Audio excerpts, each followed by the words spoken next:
We're at the 57th International Bill Chess Festival, and I'm here happy to be joined by Zachary Saine, aka chess nerd. Welcome, Zachary, to the Bill. Thank you so much for having me. You won the Beauty Awards, congratulations. It was in round 5. Yes, objectively, it wasn't probably the most beautiful game that was played that day, but you had a huge fan base. Yeah, I mean, the rules are the rules, and it was a popular vote, so thank you for my dear Instagram followers who helped me win the Beauty Award. It was also a nice game. I mean, even though you're saying maybe objectively it was not the best, the most beautiful, it was still a beautiful attack. Do you mind showing us how it went in your game? Absolutely. Okay, so in the preparation phase, I go e4, but my opponent tried c5 for the first time in this tournament, and I prepared all day, all night against it. And he goes with a Scandinavian, which, to be fair, he only had one game in the database, and it was a Scandinavian, and I didn't check it because it was from 3 years ago. But all to say, it's very important because I was completely surprised. Like, I've never had this OTB, and I don't have like a file on the Scandinavian because you never see it. So I just, when I play against it, normally it just happens on the board and I just try to play the best moves, and white is objectively pretty much better. But you had a huge experience online. Yes, exactly. But then you play knight f6, which is a line that, yes, you see online as well, less than queen takes d5. But knight f6, I don't know anything about it. I mean, I know that you can like try to save the pawn, but then white will be compromised on the d4 square here, and that will be ultimately the weakness that will lead to the compensation for black. So I didn't want to play risky like that, so I was intending to give back the pawn. And so I play knight c3. My opponent takes. And I see this in the sometimes the Carlsbad structures, but like let's say if you trade in the Caro-Kann, the bishop here can go to g4, and it can be very annoying if I want to develop my knight like this, and I don't want my bishop to be passive. So I tried to find a way to try to make my opponent play e6, and it worked. So I went like bishop c4 to pressure the knight, and my opponent I think should have played maybe c6, but then the square for the knight is taken, so I don't know. But so then my opponent made him play this e6. Yeah, I made him play e6. You were happy. Yeah, I was pretty happy because like the bishop here is contained, and now I can develop my knight. So I go knight f3. Objectively, I should have taken the center, but on this d4 push, I was always scared of c5 maybe to hit my pawn. So I go just with like developing my minor pieces very quickly. And so my opponent plays bishop e7. I castle, and he castles. And now, okay, white starts the game, so I have like one move up, theoretically, and I've used that move to develop a minor piece above my opponent, right? My opponent has moved a minor piece twice. So I'm feeling pretty good here, but now the Scandinavian is an opening where white earns the center. So I'm like trying to play d4 as much as I can, as early as I can. But I never liked this c5 push, just breaking the center. Now, immediately immediately. Exchanging the pawns. Yeah. The computer then just spat in my face when I came back to my hotel room and said that after trade and takes, like this pawn is hanging. No, it's just hanging, like you can't take back. You cannot, you have to protect bishop so e6, then it gives this. and then b4. Yeah, b4, exactly. And okay. But it looks like a5 could be a... a5, yeah, and if rook e1, there's knight a6, taking up the b4 square. I didn't see this, I wish I did, but ultimately it was more like of an instinct. I don't want to play d4 because immediately c5 can be played. So, once again, I try to get my opponent to remove this knight so I can play d4. And I do so with like a little trick beforehand. So I play rook e1. And rook e1's intent is that I'm threatening to win a pawn. So let's say, just like any move, I take on d5, take back, and then I take on d5 here. And if the queen takes, I take on e7, and I'm up a pawn. And so I knew that my opponent would see this. Obviously, a 1900 captures these tactics very quickly, and he took. I don't like this move, but this is exactly what I wanted for white, so I was very happy to take back. And now I can have this d4 with a reinforced center. I was very happy about this. So now I'm really not scared of d4 and c5 being there. So now my opponent has problems because, okay, the bishop's developed, and okay, it's not that bad of a bishop yet, but once my pawn is on dark squares, it takes up a lot of these squares for the bishop, and the bishop becomes very bad. The bishop on c8, as we said earlier, is completely contained by the c6 pawn and has no medium of development yet. So my opponent goes for b6, wanting bishop b7, and this very long diagonal, and I just take the time to go. No, I go knight e5 first. So yeah, computer I think prefers this a bit lightly, but I really wanted this e5 square. There's a line in the, I don't know if you know it, there's a line in the French defense, the Rubinstein variation. And there's a line that's called the Capablanca line. It's Jose Raul's Capablanca's opening that he invented in his book Chess Fundamentals. And I think it's the only opening he invented, but it's very cool. He says that this knight completely contains these pawns aided by the bishop here. And I just used that in this opening because... Yeah, such a good coordination of the knight and the bishop. Yeah, it's very, very nice. There's no time for f6 because I believe this is just weak when I go back. And ultimately, if you can't kick a knight and it's so far advanced up the board, it's very nice for the white pieces. This is just a beautiful attacking piece, and the knight is best in one of the central squares because it just has tentacles all over the opponent. Yeah, and also the very good point that there is no knight d7 here because there is knight c6, yeah, already My opponent was very annoyed at this, and this is why I played knight e5 first and not d4. Oh my god, is there... No, there's takes. That would have been even nicer, because rook b8, knight c6, yeah. So my opponent completes development of the bishop, but okay, the bishop is very nice, but I think it hits pretty much nothing.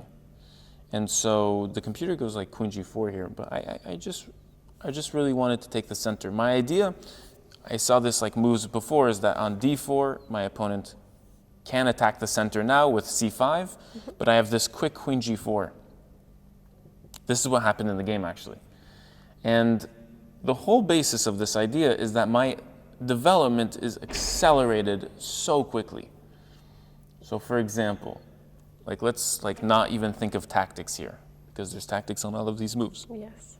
But let's say knight c6. My opponent is pressuring the center, threatening my knight, but I have such quick development, bishop h6 threatening checkmate, bishop f6 defending checkmate, and then rook d1. And suddenly, all my pieces are developed, whereas black has not developed the heavy pieces, and I have some x-rays on the queen here, and some targets on e6, f7, everything is looking bad. So my opponent here, after queen g4, takes a 42-minute turn. And I think it's the only time in this tournament where I think I was a spectator in the playing hall. I was on that seat over there, and I was looking at the top players for most of my opponent's turn, because not out of confidence, but just out of, I know what to reply to every one of my opponent's replies, and You're confident. Not out of confidence. I feel like, Kramnik said, when you know what you do and you're comfortable in your position, you should walk around. It's literally what he said in a chessable course. So after queen g4, I have these little threats, but what I didn't mention is that I have these big threats. These knight takes f7s and bishop takes e6s, very thematical. Very beautiful, yes. Yeah, and also to note that black has no defenders. And so that's why my pieces can get up the board so quickly, so fast near this king, is that also I made black trade off this knight that's supposed to be on f6, that is usually a key defender of the g4 and h5 squares. So my opponent continues with bishop f6 after 40 minutes. I sit back on the chair, and I think he was embarrassed because he played this almost immediately after I came back onto the chair. And this is the only move that just wins on the spot. On knight d7, I can also do the same sacrifice as we'll see in the game. I'm trying not to spoil. So bishop f6, but this is very clear. I take 2 minutes after a 40-minute turn, and I go knight takes f7. Yeah, very nice. So did chess.com give a brilliancy to this move or not? Yes. Yes. Yes. So brilliancy move on chess.com, I'm hitting the queen, which means that if you move the queen, I'll just take with the queen or bishop. Should be all winning. And if you take with the king, I believe I have mate in a few moves. After queen takes, king here. And then this is what I call in chess, I invented this term, the raise of bishops, just hitting the king. And then after king here, it would probably be mate somewhere like this with g4. Yeah, very beautiful. Yeah. If you have a checkmate with a pawn, you do checkmate with a pawn. That's the rule. I believe that's a rule, yeah. Unspoken rule of chess. So you can't take with the king. And taking with the rook, I had this already prepared before my opponent played bishop f6, even before I played queen g4. And the point of this is, my bishop is here, is that I take here on e6, and the rook is impossible to defend. Yeah. This is what happened in the game, I believe. This happened in the game, yeah.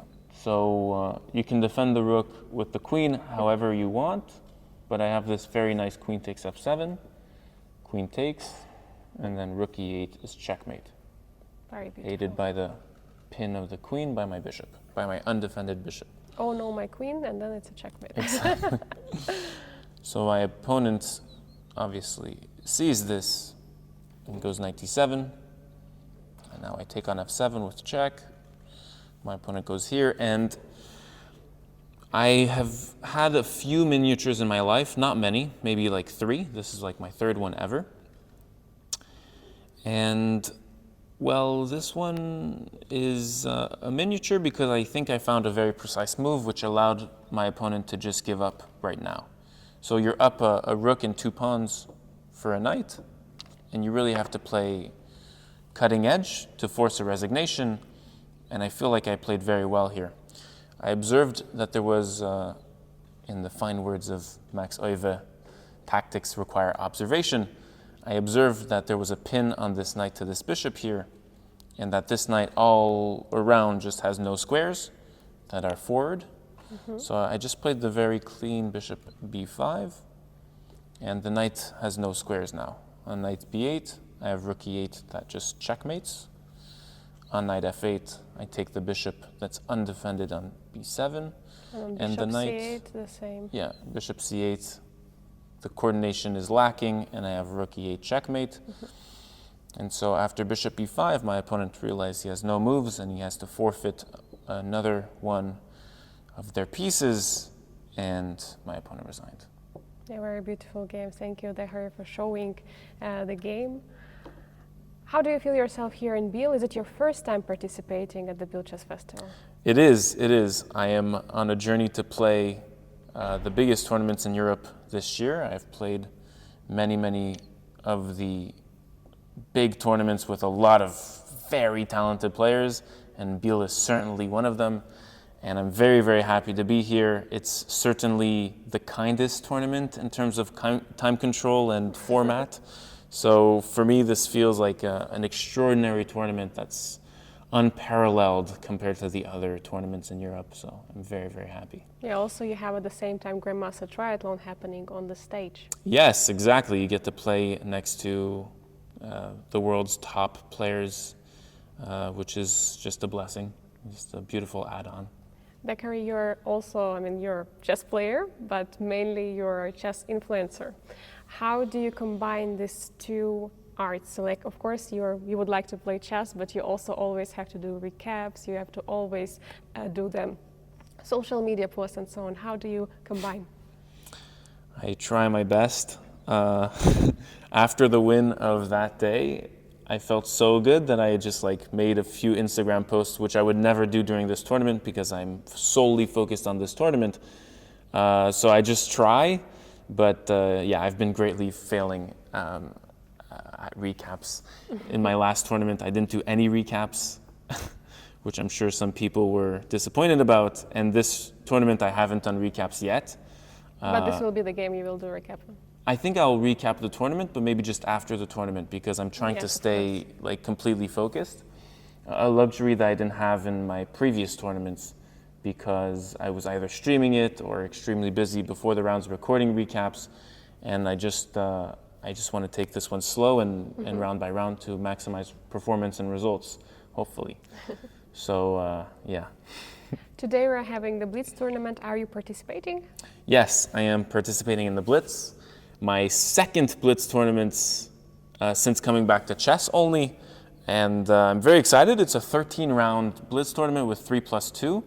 It's going to be very interesting. There's a ton of IMs and GMs playing, and I feel very invigorated playing in the event. What are your plans for the future after the Bill Chess Festival?